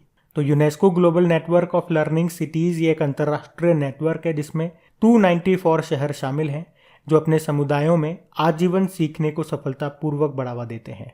देखो, यूनेस्को की बात है, स्थापना होती है 1945 में। फुल फॉर्म इसका क्या हो गया? United Nation Educational and Scientific and Cultural Organization. Headquarter Paris France में है और डायरेक्टर जनरल है ऑद्रे ओजाले। याद रखना, ये बढ़ते आगे। अच्छा बताओ, अभी 2022 में ई अभियोजन पोर्टल के माध्यम से मामलों के निपटान और प्रविष्टि की संख्या के मामले में कौन सा राज्य टॉप पे रहा? तो आंसर होगा उत्तर प्रदेश। तो ई अभियोजन पोर्टल के माध्यम से मामलों के निपटान और प्रविष्टि की संख्या के मामले में उत्तर प्रदेश टॉप पे रहा। इस पोर्टल के माध्यम से उत्तर प्रदेश में मामलों के निपटान और प्रविष्टि की संख्या अगस्त 2022 तक 9.12 मिलियन थी। इस पोर्टल का प्रबंधन केंद्र सरकार के द्वारा अपने डिजिटल इंडिया मिशन के तहत किया जाता है, और ये जघन्य अपराधों वाले आपराधिक मुकदमों में तेजी लाने में अदालतों और अभियोजन प्रणाली की मदद करता है। याद रखना, बढ़ते आगे।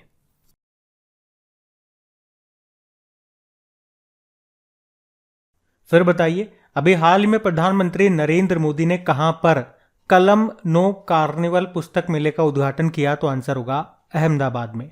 तो प्रधानमंत्री नरेंद्र मोदी जी ने गुजरात के अहमदाबाद में कलम नो कार्निवल पुस्तक मेले का उद्घाटन किया। तो नव भारत साहित्य मंदिर यह हर साल अहमदाबाद में इस पुस्तक मेले का आयोजन करता है, और तो इसके जरिए गुजरात के साहित्य और ज्ञान का विस्तार तो हो ही रहा है, साथ ही नए युवा साहित्यकारों लेखकों को भी एक मंच मिल रहा है। तो कलम नो कार्निवल गुजराती भाषा के साथ साथ हिंदी और अंग्रेजी की किताबों का भी एक बड़ा सम्मेलन है। अच्छा चलो बताओ, अभी किसे 2022 के लिए विश्व पुस्तक राजधानी के रूप में चुना गया? तो आंसर होगा मैक्सिको का शहर ग्वाडलाजारा को। और अगर आपसे पूछे कि world book and copyright day कब मनाया गया था, तो आंसर होगा 23 अप्रैल को। इंटरनेशनल चिल्ड्रन बुक डे भी होता है, अंतर्राष्ट्रीय बाल पुस्तक दिवस, वो होता है 2 अप्रैल को। चलो आप तो एक प्रश्न का उत्तर दे दो, ये बड़ा इंपॉर्टेंट खास क्वेश्चन है कि किस राज्य का है जामताड़ा जिला, जो कि देश का पहला जिला बना जिसके हर गांव में पुस्तकालय है? तो आंसर होगा झारखंड। आपको याद होगा अभी प्रधानमंत्री जी ने इन स्पेस के मुख्यालय का उद्घाटन कहां पे किया था? अहमदाबाद में। याद रखना, अभी 36वें नेशनल गेम्स होने वाले हैं में, जिसका शुभंकर यानी कि मैस्कॉट क्या है? सवज। इसका मतलब होता है शावक। और याद रखना, अहमदाबाद और केरल, इन दोनों को टाइम मैगजीन की the world's greatest place of 2022 में शामिल किया गया। क्वेश्चन याद रखना, ये बढ़ते आगे। अच्छा बताओ, हाल ही में forging metal Nripendra Rao and the Pennar story नाम की बुक को किसने लिखा? तो आंसर होगा पवन सी लाल ने। तो पवन सी लाल ये मुंबई के एक लेखक और पत्रकार है जिन्होंने फॉर्च्यून पत्रिका के भारतीय संस्करण के लिए भी लिखा है।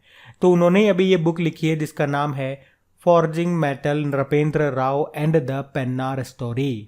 पवन सी लाल, इनको 2016 में सिटी जर्नलिस्ट एक्सीलेंस का अवार्ड भी मिल चुका है।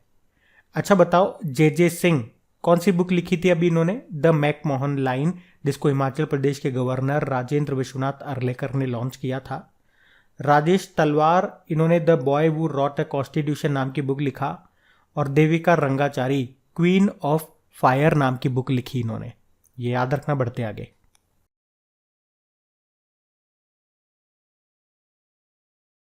चलो बताओ, अभी हाल ही में भारतीय सेना ने संयुक्त अभ्यास गगन स्ट्राइक का आयोजन कहां पे किया? तो आंसर होगा पंजाब में। तो अभी हाल ही में भारतीय सेना और वायुसेना ने पंजाब में संयुक्त अभ्यास गगन स्ट्राइक का आयोजन किया। यह अभ्यास सेना की खड़का कोर और वायुसेना के बीच में आयोजित किया गया। इसमें दुश्मन से रक्षा करने और उसकी गहरी पेट को खत्म करने का अभ्यास किया गया। कहां पे किया गया? पंजाब में। अच्छा फिर बताओ, अभी हाल ही में भारतीय नौसेना ने प्रोजेक्ट 70A के तहत 5वें स्टील्थ फ्रिगेट को लॉन्च किया है, उसका नाम बताओ। आंसर होगा तारागिरी। तो भारतीय नौसेना के प्रोजेक्ट 70A के 5वें स्टील्थ युद्धपोत जिसका नाम है तारागिरी, अभी इसे मुंबई में लॉन्च किया गया। इसे Mazagon dock shipyard limited Mumbai में लॉन्च किया गया। और इस फ्रिगेट का नाम गढ़वाल में स्थित हिमालय की एक पहाड़ी श्रृंखला के नाम पर तारागिरी रखा गया है। इसका निर्माण मझगांव डॉकयार्ड लिमिटेड के द्वारा किया गया। और इसे ये जो नाम है ना Taragiri, navy wives welfare association की जो अध्यक्ष हैं चारू सिंह, उन्होंने दिया है। आपको बता दूं, प्रोजेक्ट 70A कार्यक्रम के तहत टोटल 7 इस तरह के जहाज बनेंगे, जिसमें से 4 मझगांव डॉक शिपयार्ड लिमिटेड बनाएगा और 3 garden rich ship builder and engineers बनाएगा। हमने कहा ये 5वां है तारागिरी, तो इससे पहले 4 कौन कौन से बन गए? पहला बना था नीलगिरी, फिर बना था हिमगिरी, फिर बना था उदयगिरी, फिर बना था दूनागिरी, और अब ये है तारागिरी। हमारे नेवल चीफ कौन है? नौसेना प्रमुख आर हरि कुमार है। और नौसेना दिवस होता है 4 दिसंबर को। एयर चीफ मार्शल हमारे विवेक राम चौधरी हैं। और एयरफोर्स डे होता है 8 अक्टूबर को। आर्मी चीफ मनोज पांडे हैं। आर्मी डे 15 जनवरी को होता है।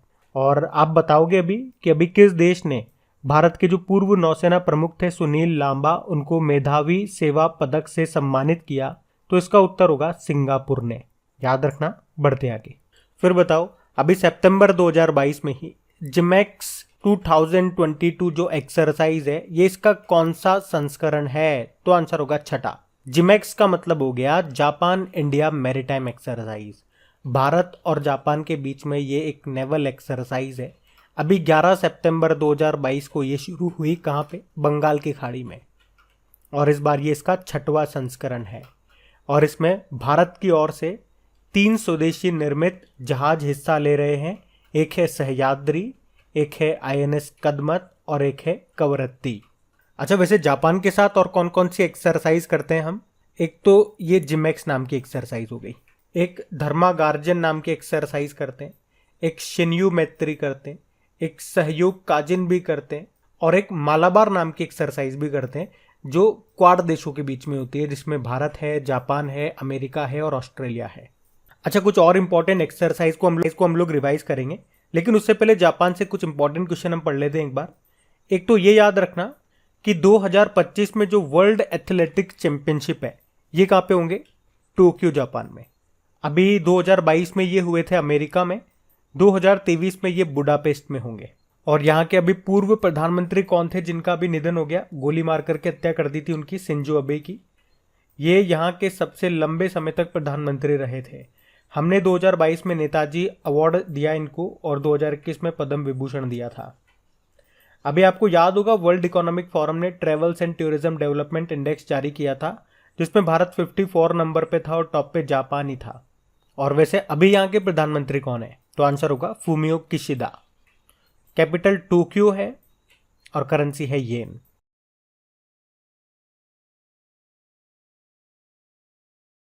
फिर बताओ, हाल ही में प्रधानमंत्री नरेंद्र मोदी ने इंडिया गेट पर किसकी प्रतिमा स्टैचू का अनावरण किया? तो आंसर होगा नेताजी सुभाष चंद्र बोस। तो अभी प्रधानमंत्री जी ने दिल्ली के इंडिया गेट पर नेताजी सुभाष चंद्र बोस की 28 फुट ऊंची प्रतिमा का अनावरण किया। आपको याद हो तो इस साल की शुरुआत में 23 जनवरी को इंडिया गेट पर नेताजी सुभाष चंद्र बोस की होलोग्राम की स्टैचू का अनावरण किया गया था, लेकिन अब उसकी जगह स्थायी प्रतिमा लगा दी गई है। और अभी आपको पता है ये प्रधानमंत्री जी ने कर्तव्य पथ का भी उद्घाटन किया। अभी राजपथ का नाम बदल के कर्तव्य पथ किया गया था। और यह है क्या? ये विजय चौक और इंडिया गेट को जोड़ने वाली एक सड़क है, 3 किलोमीटर लंबी है ये, और अब ये कर्तव्य पथ के नाम से जानी जाएगी। अच्छा, स्टैचू की हम बात करें तो इसे ग्रेनाइट पर उकेरा गया है, ब्लैक ग्रेनाइट पे, और देश में लगने वाली नेताजी सुभाष चंद्र बोस की ये सबसे लंबी और सबसे खूबसूरत प्रतिमा है। ये याद रखना। बढ़ते आगे। चलो बताओ, सितंबर 2022 में बांग्लादेश के प्रधानमंत्री शेख हसीना ने नई दिल्ली में कक्षा 10 के कितने छात्रों को बंगबंधु शेख मुजीबुर रहमान छात्रवृत्ति दी है? तो आंसर होगा 100। तो अभी बांग्लादेश के प्रधानमंत्री शेख हसीना भारत आई हुई थी, तो नई दिल्ली में बंगबंधु शेख मुजीबुर रहमान छात्र स्कॉलरशिप दी उन्होंने। ये स्कॉलरशिप पहली बार दी गई है। 1971 के ऐतिहासिक मुक्ति संग्राम के दौरान शहीद या गंभीर रूप से घायल हुए सैनिकों के वंशजों को ये दी गई है। कक्षा 10वीं के 100 और 12वीं के भी 100 छात्रों को ये स्कॉलरशिप दी गई है। बांग्लादेश की कैपिटल ढाका है, करेंसी है बांग्लादेशी टका, प्रधानमंत्री हैं शेख हसीना। अभी आपको याद होगा बांग्लादेश के एक क्रिकेटर हैं तमीम इकबाल, संन्यास ले लिया उन्होंने T20 इंटरनेशनल से, और बांग्लादेश में वीज़ा सेंटर को रन करेगा, उसका संचालन करेगा स्टेट बैंक ऑफ इंडिया। अच्छा, आप तो ये बताओ बांग्लादेश के साथ भारत कौन कौन से एक्सरसाइज करता है? 3 तरह की एक्सरसाइज करता है, उनके नाम लिख के बताओ, हम बढ़ते हैं आगे। फिर बताओ, अभी किस राज्य की सरकार ने दुर्लभ बीमारियों से पीड़ित ST/SC के रोगियों को मौद्रिक सहायता प्रदान करने का निर्णय लिया? तो आंसर कर्नाटक। तो कर्नाटक ने राज्य में दुर्लभ बीमारियों और उच्च लागत वाली बीमारियों के रूप में वर्गीकृत बीमारियों से पीड़ित ST/SC के रोगियों को मौद्रिक सहायता प्रदान करने का निर्णय लिया। राज्य सरकार इसमें उन बीमारियों के लिए मौद्रिक सहायता प्रदान करेगी जो केंद्र सरकार की आयुष्मान भारत योजना के अंतर्गत नहीं आती है। सरकार ने इस नई योजना के लिए 23.18 करोड़ रुपए आवंटित किए हैं। आप जानते हो अभी कर्नाटक ने बुनकरों के लिए नेकरा सम्मान योजना शुरू की थी। अभी कर्नाटक ने रॉबिन उथप्पा को अपना ब्रेन हेल्थ इनिशिएटिव का ब्रांड एम्बेसडर बनाया था। और ब्रांड एम्बेसडर से याद आएगा, अभी कर्नाटक ने कन्नड़ फिल्म एक्टर हैं किच्चा सुदीप, उनको अपनी पुण्य कोटि दत्तू योजना के लिए ब्रांड एम्बेसडर बनाया था। इस बार जो योग दिवस था वो मैसूर में मनाया गया, कर्नाटक के मैसूर में। वैसे योग दिवस होता कब है? 21 जून को। अभी कर्नाटक रत्न पुरस्कार किसे मिला था? पुनीत राजकुमार को मिला था मरणोपरांत। और कर्नाटक का कबीर किसे कहा जाता है? इब्राहिम सुतार को। इनका भी निधन हो गया, तो नाम न्यूज में था, याद रखना। बसवराज बोम्मई यहाँ के मुख्यमंत्री हैं, बंगलुरु यहाँ की कैपिटल है। बढ़ते आगे। चलो बताओ, अभी रक्षा मंत्री राजनाथ सिंह को किस देश का राजसी घोड़ा उपहार में मिला? तो आंसर होगा मंगोलिया। अभी हमारे जो डिफेंस मिनिस्टर है राजनाथ सिंह, ये मंगोलिया और जापान की 3 दिनों की यात्रा पर गए हुए थे। और याद रखना, ये किसी भी भारतीय रक्षा मंत्री की पहली मंगोलिया यात्रा थी। उन्होंने इस दौरान मंगोलिया के जो राष्ट्रपति हैं उखनागिन खुरेलसुख, उनसे मुलाकात की, और इस मुलाकात में उन्होंने राजनाथ सिंह को मंगोलिया का राजसी घोड़ा भेंट किया। इससे पहले जब प्रधानमंत्री 7 साल पहले मंगोलिया की यात्रा पर गए हुए थे तो उनको भी घोड़ा भेंट में मिला था। अब रक्षा मंत्री राजनाथ सिंह ने इस घोड़े का नाम क्या रखा? ये प्रश्न भी बन सकता है। तो आंसर होगा तेजस। और याद रखना, मंगोलिया इसे घोड़ों की भूमि कहा जाता है। मंगोलिया की कैपिटल क्या है? उलन बटर। आपको याद होगा अभी 35वें एशियन रेसलिंग चैंपियनशिप 2022 में हुए थे उलन बटर में, जिसमें भारत ने 17 मेडल जीते थे, जिसमें से 1 गोल्ड था। वो 1 गोल्ड ही इंपॉर्टेंट है क्योंकि वो जीता था रवि कुमार दहिया ने 57 किलोग्राम कैटेगरी में। अभी ICC के नए सदस्य देश बने थे 3, मंगोलिया, ताजिकिस्तान और स्विट्जरलैंड। और यहाँ की करेंसी क्या है? मंगोलियन टोगरोग। प्रेसिडेंट हो गए उखनागिन खुरेलसुख। अच्छा, मंगोलिया के साथ भारत कोई एक्सरसाइज करता है क्या? करता है ना। कौन सी एक्सरसाइज? Nomadic elephant. याद रखना। बढ़ते आगे। फिर बताओ, अभी सितंबर 2022 में किस देश ने एक कानून पारित किया जो उसे आत्मरक्षा हेतु परमाणु हमला करने की इजाजत देता है? तो आंसर होगा उत्तर कोरिया। तो अभी उत्तर कोरिया ने एक कानून पारित किया है जो उसे आत्मरक्षा के लिए परमाणु हमला करने की इजाजत देता है। तो अब नए कानून के साथ एक परमाणु हथियार देश के रूप में राष्ट्र की स्थिति अपरिवर्तनीय हो गई है। अब नए कानून के अनुसार देश के प्रमुख बलों और राज्य के परमाणु या गैर परमाणु हमले की स्थिति में वे परमाणु हथियारों का उपयोग कर सकता है। आपको याद है परमाणु परीक्षण के खिलाफ अंतर्राष्ट्रीय दिवस international day against nuclear test कब होता है? ये 29 अगस्त को। और अभी रशिया ने दुनिया की सबसे शक्तिशाली परमाणु सक्षम इंटर कॉन्टिनेंटल बैलिस्टिक मिसाइल का परीक्षण किया था। नाम क्या है उस मिसाइल का? RS-28 सम्राट, और नाटो इसे साटर्न 2 कहता है। आपको याद होगा यूनाइटेड अरब अमीरात ये न्यूक्लियर पावर प्लांट शुरू करने वाला पहला अरब देश बना था। उस प्लांट का नाम है बराक न्यूक्लियर पावर प्लांट। और भारत का पहला परमाणु मिसाइल ट्रैकिंग जहाज, इसका नाम है INS ध्रुव। अच्छा, भारत ने अपना पहला परमाणु परीक्षण कब किया था? 1974 में, जिसका निकनेम था स्माइलिंग बुद्धा। और दूसरा परमाणु परीक्षण 1998 में किया था जिसका नाम है ऑपरेशन शक्ति। अच्छा, पाकिस्तान के परमाणु बम के जनक कौन थे जिनका भी निधन हो गया? Doctor Abdul Qadeer Khan. North Korea की कैपिटल क्या होती है? प्योंगयांग। नॉर्थ कोरियन वॉन यहाँ की करेंसी है। बढ़ते आगे। फिर बताओ, अभी हाल ही में किस राज्य में मिलिट्री स्टेशन का नाम देश के पहले CDS यानी कि chief of defence staff Bipin Rawat के नाम पर रखा गया? अरुणाचल प्रदेश। तो अभी अरुणाचल प्रदेश में एक सैन्य स्टेशन और एक सड़क का नाम भारतीय सेना के पहले chief of defence staff general Bipin Rawat के नाम पर रखा गया। तो अब किबिथु सैन्य शिविर को जनरल बिपिन रावत मिलिट्री गार्रिसन के नाम से जाना जाएगा। आपको बता दूं, बिपिन रावत जी ने इसी शिविर में बतौर कर्नल अपनी बटालियन गोरखा राइफल्स की कमान संभाली थी। आप जानते हो बिपिन रावत जी के ही नाम पे उत्तर प्रदेश के मैनपुरी में एक सैनिक स्कूल का नाम भी रखा गया था। अभी कनाडा में एक सड़क का नाम AR रहमान के नाम पे रखा गया, और इजराइल में भी एक सड़क का नाम रविंद्रनाथ टैगोर के नाम पे रखा गया था। अभी राजपथ का नाम बदल के क्या कर दिया, ये बताओ आप। हम बढ़ते हैं आगे। चलो बताओ, हाल ही में कहाँ राष्ट्रीय समुद्री विरासत परिसर का निर्माण किया जा रहा है? तो आंसर होगा लोथल।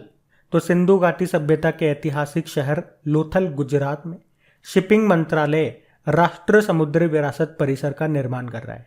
ये देश में अपनी तरह का पहला परिसर होगा जहां भारत की समृद्ध एवं विविध समुद्री विरासत को प्रदर्शित किया जाएगा। एक्चुअली केंद्र सरकार के द्वारा इस परिसर को एक अंतर्राष्ट्रीय पर्यटन स्थल के रूप में विकसित किया जा रहा है, जहां प्राचीन काल से लेकर आधुनिक काल तक की भारत की समुद्री विरासत को प्रदर्शित किया जाएगा। इस परियोजना को लगभग 3500 करोड़ रुपए की लागत से पूरा किया जाएगा। आप जानते हो राष्ट्रीय समुद्री दिवस कब होता है? 5 अप्रैल को, जबकि विश्व समुद्री दिवस वर्ल्ड मैरीटाइम डे ये सितंबर के लास्ट थर्सडे को होता है। और गुजरात के लोथल में ही भारत के पहले समुद्री संग्रहालय की स्थापना भी की जाएगी।